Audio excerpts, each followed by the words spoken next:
नमस्कार दोस्तों, मैं हूँ ऋतिक बोथरा और आप देख रहे हैं हमारा अपना चैनल गरिमा बोथरा। दोस्तों, इस वीडियो में हम बात करने वाले हैं विश्वविद्यालय और कॉलेज विद्यार्थियों के परीक्षा व प्रमोशन को लेकर के। दोस्तों, जो गाइडलाइन जारी की गई है उस बारे में पूरी गाइडलाइन दोस्तों मैं आपको बताने वाला हूँ कि किस किस वर्ष के विद्यार्थियों की परीक्षा आयोजित की जाएगी, किस किस वर्ष के विद्यार्थियों को प्रमोट किया जाएगा और प्रमोट किया जाएगा तो किस बेसिस पर प्रमोट किया जाएगा, और साथ ही साथ में परीक्षाएं होगी तो कितने समय की परीक्षाएं होगी, क्या आपके ओएमआर माध्यम से परीक्षाएं ली जाएगी, ऑनलाइन परीक्षाएं ली जाएगी या आपकी विवरणात्मक परीक्षाएं होगी। पूरी जानकारी आपको दोस्तों इस वीडियो में मिलने वाली है। लेकिन आगे बढ़ने से पहले यदि आपने अभी तक हमारे अपने चैनल गरिमा बोथरा को सब्सक्राइब नहीं किया है तो सब्सक्राइब कर लीजिए, बेल आइकन बटन को प्रेस कर दीजिए जिससे सभी प्रकार के नोटिफिकेशन आपको सबसे पहले मिल सके और आपके पास पहुंचे सही व सटीक न्यूज़।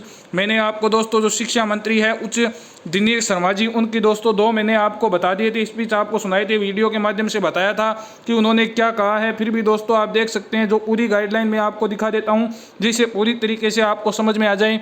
ये आप देख सकते हैं डॉक्टर दिनेश शर्मा माननीय उप मुख्यमंत्री जी द्वारा बताया गया कि उत्तर प्रदेश उच्च शिक्षा विभाग के विश्वविद्यालयों के लगभग 41 लाख छात्र छात्राओं की वार्षिक एवं सेमेस्टर परीक्षा को संपन्न कराए जाने में कोविड-19 महामारी के कारण उत्पन्न व्यवधान के दृष्टिगत शिक्षा की गुणवत्ता को सुनिश्चित किए जाने के दृष्टिगत छात्र छात्राओं को प्रोन्नत किए जाने अथवा उनके वार्षिक परिणामों को घोषित किए जाने के संबंध में शासन द्वारा निम्नलिखित दिशा निर्देश है वो दिए जा रहे हैं। तो दोस्तों मैं आपको दिशा निर्देश बता देता हूं। सबसे पहले यदि हम बात करें सेमेस्टर पद्धति के अंतर्गत संचालित स्नातक एवं स्नातकोत्तर पाठ्यक्रमों के संदर्भ में ये आप देख सकते हैं दोस्तों। सबसे पहले यदि हम बात करें सेमेस्टर सिस्टम की, जहां स्नातक प्रथम या तृतीय विषम तथा स्नातकोत्तर प्रथम सेमेस्टर की परीक्षाएं हो चुकी है, वहां पर स्नातक द्वितीय या चतुर्थ सम सेमेस्टर तथा स्नातकोत्तर द्वितीय सेमेस्टर के अंक है वो प्रथम या तृतीय सेमेस्टर के अंकों के आधार पर अंतर्वेशन से तथा मिड टर्म या आंतरिक मूल्यांकन के आधार पर है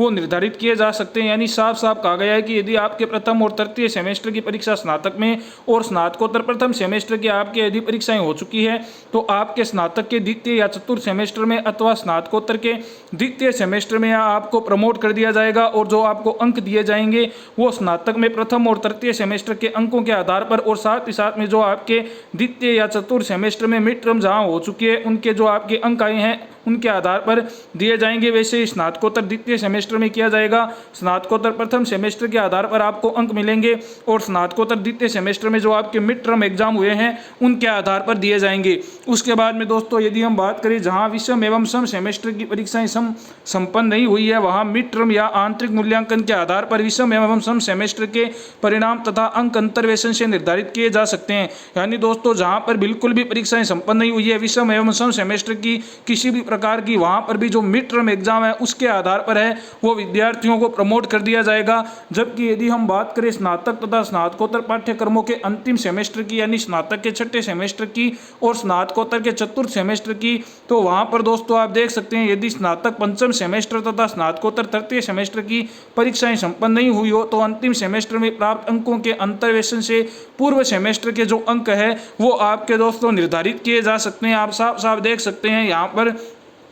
उसके बाद में यदि हम बात करें वार्षिक परीक्षा पद्धति के अंतर्गत संचालित पाठ्यक्रमों के संदर्भ में जो दिशा निर्देश जारी किए गए हैं उस बारे में, तो आप देख सकते हैं ऐसे विश्वविद्यालय जहां स्नातक पाठ्यक्रमों के प्रथम वर्ष की परीक्षाएं संपन्न नहीं हुई है उनके छात्रों को द्वितीय वर्ष में प्रोन्नत कर दिया जाएगा तथा वर्ष 2022 में होने वाली उनकी द्वितीय वर्ष की परीक्षाओं के अंकों के आधार पर अंतर्वेशन से उनके प्रथम वर्ष का परिणाम तथा अंक निर्धारित किए जा सकते हैं। यानी दोस्तों BA BSc BCom के जितने भी प्रथम वर्ष के विद्यार्थी हैं उन सभी को बिना परीक्षा के ही अगली कक्षा में प्रमोट कर दिया जाएगा और जो सत्र 2022 में उनके द्वितीय वर्ष की परीक्षा होगी उनके अंकों के आधार पर ही है वो उन्हें मार्क्स दे दिए जाएंगे और उनकी मार्कशीट है वो जारी की जाएगी। अब यदि हम बात करें दोस्तों स्नातक द्वितीय वर्ष के छात्रों के लिए, तो आप देख सकते हैं ऐसे विश्वविद्यालय जहां वर्ष 2020 में प्रथम वर्ष की परीक्षाएं हुई थी वहां प्रथम वर्ष के अंकों के आधार पर द्वितीय वर्ष के परिणाम तथा अंक निर्धारित किए जा सकते हैं और तदनुसार छात्रों को तृतीय वर्ष में प्रोन्नत किया जाएगा।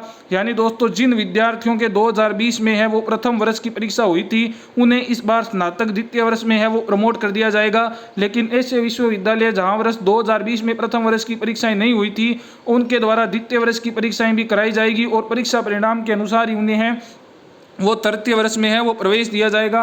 और यदि हम बात करें दोस्तों स्नातक तृतीय या अंतिम वर्ष की, तो उनकी परीक्षाओं को है वो संपन्न कराया जाएगा। उसके बाद में दोस्तों यदि हम बात करें एमए, एमएससी, एमकॉम यानी कि पीजी के विद्यार्थियों की, पोस्ट ग्रेजुएशन के विद्यार्थियों की, तो आप देख सकते हैं स्नातकोत्तर पूर्वार्ध के छात्रों को उत्तरार्ध में प्रोन्नत किया जाएगा। जब वर्ष 2022 में उत्तरार्ध की परीक्षाएं होगी तो उनमें प्राप्त अंकों के आधार पर उन्हें अंतर्वेशन से पूर्वार्ध वर्ष हेतु अंक प्रदान किए जाएंगे। यानी दोस्तों एमए, एमएससी, एमकॉम के जिन्हें प्रीवियस ईयर के विद्यार्थी या फर्स्ट ईयर के विद्यार्थी कहते हैं, उन्हें बिना परीक्षा के ही अगली कक्षा में प्रमोट कर दिया जाएगा। और वर्ष 2022 में जब दोस्तों वो स्नातकोत्तर उत्तरार्ध यानी कि MA, MSc, MCom final year में होंगे, जो उनके मार्क्स आएंगे उनके आधार पर ही उन्हें है वो MA, MSc, MCom previous year में मार्क्स दे दिए जाएंगे। जबकि एमए, एमएससी, एमकॉम जो फाइनल ईयर के विद्यार्थी है उनकी परीक्षाएं करवाई जाएगी। अब दोस्तों मैं आपको बता दूं कि परीक्षाओं का आयोजन है वो किस प्रकार से किया जाएगा।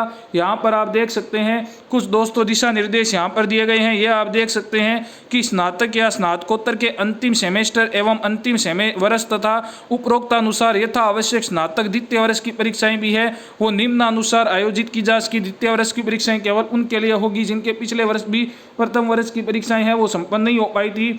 सबसे पहले आप देख सकते हैं समस्त परीक्षाएं यथासंभव अगस्त 2021 मध्य तक संपन्न करा ली जाए। स्थानीय परिस्थितियों को देखते हुए संबंधित विश्वविद्यालय द्वारा परीक्षाओं की तिथियों का निर्धारण किया जाएगा। यानी दोस्तों कहा गया है कि जहां तक संभव हो सके 15 अगस्त के आसपास है वो सभी विश्वविद्यालय है वो परीक्षाओं को संपन्न करवा लें। इनमें भी दोस्तों ये कहा गया है कि स्थानीय परिस्थितियों को देखते हुए आप अपनी परीक्षा तिथियां हैं वो घोषित कर सकते हैं। और यदि आपका समय और लगता है तो आप शासन के पास में इसको लेकर के रिक्वेस्ट भेज सकते हैं और वो डेट भी आपके लिए बढ़ा दी जाएगी।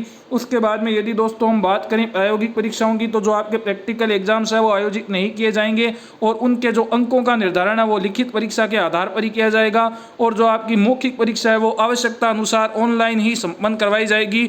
ऑफलाइन किसी भी प्रकार की आपकी जो मौखिक परीक्षाएं हैं वो नहीं की जाएगी। उसके बाद में आगे आप देख सकते हैं परीक्षा प्रणाली का सरलीकरण विश्वविद्यालय स्तर से किया जाएगा। परीक्षा एवं प्रश्न पत्रों का स्वरूप क्या होगा इसका निर्णय लेने के लिए संबंधित विश्वविद्यालय के कुलपति या कार्य परिषद को अधिकृत किया जाता है। परीक्षा प्रणाली का सरलीकरण इस प्रकार किया जा सकता है कि एक विषय के सभी प्रश्न पत्रों को सम्मिलित करते हुए एक ही प्रश्न पत्र बनाने पर विचार किया जा सकता है। बहुविकल्पीय एवं ओएमआर आधारित अथवा विस्तृत उत्तरीय प्रश्न पत्र विश्वविद्यालयों की अपनी तैयारी के अनुरूप विचारणीय होंगे। यदि किसी विश्वविद्यालय द्वारा किसी पाठ्यक्रम विशेष की परीक्षा ऑनलाइन के माध्यम से कराई जानी संभव हो तो सक्षम प्राधिकारी द्वारा विचारणीय होगी। यानी सबसे पहले दोस्तों ये कहा गया है कि परीक्षा प्रणाली का आपको सरलीकरण करना होगा। और कुछ दोस्तों यहाँ पर सुझाव भी दिए गए हैं, हालांकि विश्वविद्यालय उन्हें मानने के लिए है दोस्तों बाध्य नहीं है।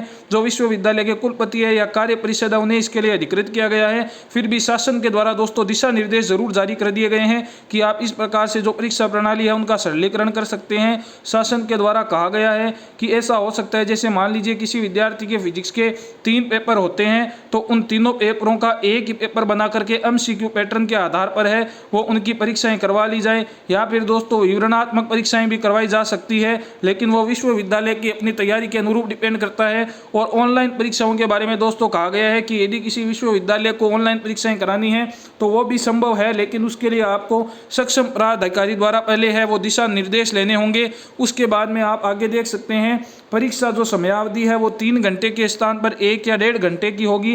प्रश्न पत्रों को हल करने की समयावधि आदि हो जाने के कारण उदाहरणतः परीक्षार्थियों को किसी प्रश्न पत्र में यदि 10 प्रश्नों के उत्तर दिए जाने थे तो उनके स्थान पर अब 5 प्रश्नों के उत्तर दिए जाएंगे। इसी प्रकार लगभग 50% के अनुपात में छात्र या छात्राओं द्वारा समस्त विषयों के प्रश्न पत्रों में हल किए जाने वाले प्रश्नों की संख्या है वो निर्धारित की जा सकती है। यानी दोस्तों इसमें कहा गया है कि पहले यदि आपके 10 क्वेश्चन आते थे तो अब आपको केवल 5 क्वेश्चन ही है वो हल करने होंगे। और इसमें भी ये छोड़ दी गई है कि विश्वविद्यालय चाहे तो ऐसा कर सकते हैं कि उन्हें मान लीजिए आपने 6 क्वेश्चन दे दिए और 6 में से उन्हें आप कह दें कि कोई भी 50% क्वेश्चन यानी आपको 3 क्वेश्चन हल करने हैं, तो यह छूट भी विश्वविद्यालयों द्वारा विद्यार्थियों को दी जा सकती है। उसके बाद में आप देख सकते हैं कोविड-19 से बचाव हेतु भी कहा गया है कि आपको वेल रहना होगा, सैनिटाइजर आपको करना होगा, परीक्षा के पहले बाद में सैनिटाइजेशन की व्यवस्था करनी होगी। साथ ही साथ में दोस्तों कहा गया है कि कोरोना संक्रमण के कारण यदि कोई छात्र परीक्षा में सम्मिलित नहीं हो पाता है तो उस दशा में छात्र को उस कोर्स या प्रश्न पत्र के विशेष परीक्षा में सम्मिलित होने के लिए अवसर दिया जा सकता है, जो विश्वविद्यालय की सुविधा अनुसार आयोजित किया जा सकेगा, जिससे छात्रों को किसी भी प्रकार की असुविधा या क्षति न हो। उपयुक्त प्रावधान चालू शैक्षणिक सत्र 2020-21 के लिए ही केवल एक बार के लिए लागू होगा। यानी जो विद्यार्थी दोस्तों कोविड संक्रमण की परिस्थितियों के कारण या जिन्हें कोविड है परीक्षा नहीं दे पा रहा है तो वो बाद में भी परीक्षा दे सकता है। और बाद में दोस्तों कहा गया है कि 31 अगस्त 2021 से पहले सभी परीक्षाओं का जो परीक्षा परिणाम है वो घोषित कर दिया जाना चाहिए। आगे दोस्तों आप देख सकते हैं शैक्षणिक सत्र 2021-22 है वो दिनांक 13 सितंबर 2021 से आपके प्रारंभ किया जाएगा। और ऐसे छात्र जो दोस्तों उपरोक्त व्यवस्था से परीक्षा के घोषित परिणाम से संतुष्ट नहीं होंगे, यानी जो प्रमोशन का फॉर्मूला बताया गया है उससे यदि वो संतुष्ट नहीं है तो वे 2020 में आयोजित होने वाले बैक पेपर परीक्षा अथवा 2022-23 में आयोजित होने वाली वार्षिक या सेमेस्टर परीक्षा के उन समस्त या किसी भी विषय में सम्मिलित होकर अपने अंकों में सुधार करने के अवसर भी प्राप्त कर सकेंगे। महाविद्यालय या विश्वविद्यालयों के प्राध्यापकों, स्टाफ को एवं छात्रों के वैक्सीनेशन का कार्य भी प्राथमिकता से किया जाए, यह बात भी कही गई है। आगे आप देख सकते हैं उपरोक्त जो दिशा निर्देश है वो विश्वविद्यालयों में संचालित कला, विज्ञान, वाणिज्य, विधि एवं कृषि विषयों के स्नातक या प्रास्नातक पाठ्यक्रमों के संदर्भ में है। अभियंत्रण एवं प्रबंधन के स्नातक या प्रास्नातक पाठ्यक्रमों के संदर्भ में प्राविधिक शिक्षा विभाग उत्तर प्रदेश द्वारा जारी दिशा निर्देश है वो अलग से जारी किए जाएंगे।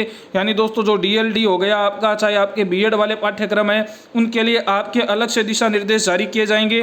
कोविड-19 वैश्विक महामारी को दृष्टिगत रखते हुए विश्वविद्यालयों का सत्र नियमित रहे एवं छात्रों का भविष्य सुरक्षित हो, इस परिप्रेक्ष्य में विश्वविद्यालयों की स्वायत्तता को ध्यान में रखते हुए उत्तर प्रदेश उच्च शिक्षा परिषद के माध्यम से सभी विश्वविद्यालयों से यह अपेक्षा की गई है कि विश्वविद्यालय उक्त मार्गदर्शी निर्देशों को ध्यान में रखते हुए अपनी परिनियमावलियों एवं अपने छात्रों की आवश्यकता अनुसार अपनी विद्या परिषद या कार्य परिषद या सक्षम प्राधिकारी के स्तर से सम्यक विचार कर निर्णय लेकर परीक्षा के कार्यक्रम के साथ अपनी कार्य योजना शासन को दिनांक 18 जून 2021 तक प्रेषित कर दे। यानी कहा गया है कि 18 जून से पहले आप बता दें कि आप कब तक परीक्षाओं का आयोजन करेंगे, किस प्रकार से है वो परीक्षाओं का आयोजन करेंगे। पूरी बात दोस्तों उनसे पूछ ली गई है। तो मैंने आपको दोस्तों इस वीडियो के माध्यम से पूरी गाइडलाइन बता दी है, एक एक बिंदु विस्तार से बता दिया है। फिर भी कोई बिंदु आपके समझ में नहीं आया तो आप कमेंट बॉक्स में कमेंट कर सकते हैं। और अब दोस्तों सबसे ज़्यादा जो इंपॉर्टेंट हो जाता है वो हो जाता है विश्वविद्यालयों पर कि वो किस प्रकार से जो द्वितीय वर्ष या तृतीय वर्ष के विद्यार्थी हैं उनकी परीक्षाएं लेते हैं। आप हमारे चैनल को सब्सक्राइब करके रखें, बेल आइकन बटन को दबा करके रखें। जैसे ही दोस्तों किसी भी विश्वविद्यालय के द्वारा किसी भी प्रकार की अपडेट आती है, टाइम टेबल से संबंधित, परीक्षाओं के संचालन के संबंधित, आपको सबसे पहले हमारे अपने चैनल गरिमा बोथरा के माध्यम से दे दी जाएगी। धन्यवाद। वीडियो अच्छा लगा तो अधिक से अधिक शेयर जरूर करें।